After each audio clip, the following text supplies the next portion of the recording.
Hello guys, Keep On TV here, back for yet another video. Before we get into this video, let's see if we can hit 50 likes on this video. So yeah, the 2020-2021 season has come to an end. As we know, this is going to be my season review, talking through the season, and yet again it's been an awful season. We expected more from Blues this season with the appointment of Aitor Karanka in the last summer. You saw my video when I reacted to the news that he was appointed Birmingham City manager, and we brought in all these players like Adam Clayton, George Friend that had experience under Aitor Karanka and getting promotion with Middlesbrough. John Terrell, Scott Hogan, we re-signed him on a 4-year deal. We brought in a lot of players. It reminded me of the summer that we had, the summer transfer window that we had under Harry Redknapp. So we brought in all these players, Mikkel Sanose, of course. You know, there was excitement. Started the season off well with a 1-0 win against Brentford, who lost out in the playoff final last season. A good header from Bella, and then we got a good away point at Swansea. But then we struggled to beat Rotherham. Jeremy Bella scoring a last-minute penalty to say we went the first 6 games unbeaten of the season, but things started to go downhill after them. When we beat Huddersfield and Preston two back-to-back late winners from Luka Sukovic and Gary Gardner, and it went downhill from there, to be honest, because we lost to, I think we lost to Wickham after that at home, 2-1, embarrassing defeat. We lost to Barnsley. Barnsley at the time, you know, we should have been beating them. I know they got into the playoffs, but we should have. Everyone was looking at that game thinking, well, you know, we've got to win this game.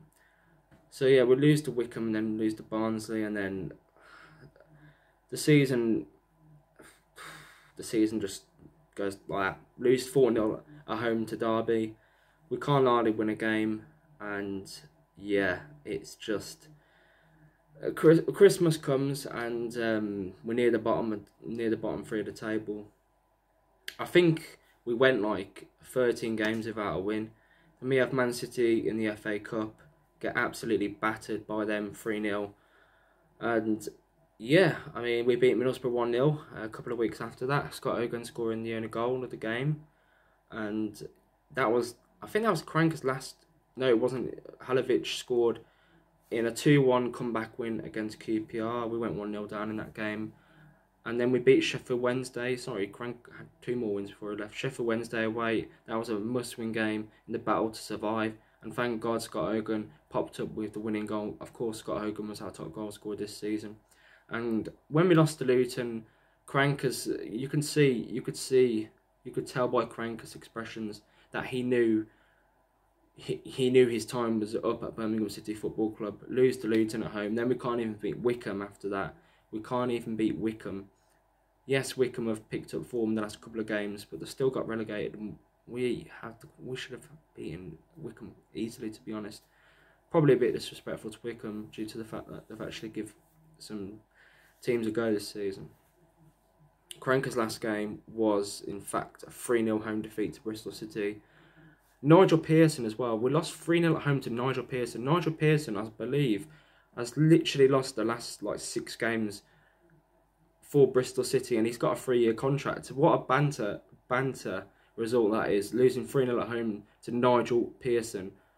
And then Lee Bowyer comes in. Lee Bowyer comes in from Charlton. He resigns from Charlton, comes in on a I think it was a 3.5-year deal. I might be wrong on that. And his first game is a 2-1 win against promotion chasing Reading. What a day that was. I know the fans weren't there, but that was a brilliant result against really good Reading side. Luka Sukovic was back on form as well. He only scored, I think he only scored against Huddersfield, that winner in October. So yeah, I mean, Lee Bowyer wins his first game. Then we have a game against Watford a couple of days after, lose that 3-0, and that famous Dong banner flew over Vicarage Road. We was never going to beat Watford, let's be honest. I thought we could have scored, could have got a consolation goal. And then we beat Stoke 2-0. We beat Swansea with a last-minute goal from Scott Hogan. The penalty was debatable in that game. Of course, Luka Sukovic missed a penalty, and Scott Hogan had a chance to win the game for us and he put it away. Fair play to Scott Hogan, you know, his confidence was low and he just dispatched the penalty perfectly.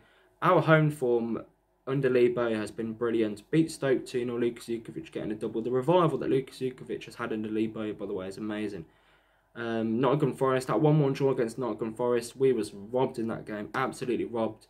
How is Lukas Jukovic not winning? How is he not getting a penalty? The referee gives a penalty to Nottingham Forest in the last minute after Mark Roberts wins a header in the air and scores to make it 1-0 and they equalise. And yeah, we confirmed survival, beating Derby 2-1. Lukas Jukovic yet again with a double after going 1-0 down. We come from behind. Lee Bowyer changes it up in the second half. Changes the formation, bringing on some players, and you know, that was our last win of the season, of course, because in the last 2 games we went with let's say youth side, lost 4-0 at home to Cardiff in the last home game of the season and got battered by Blackburn 5-2.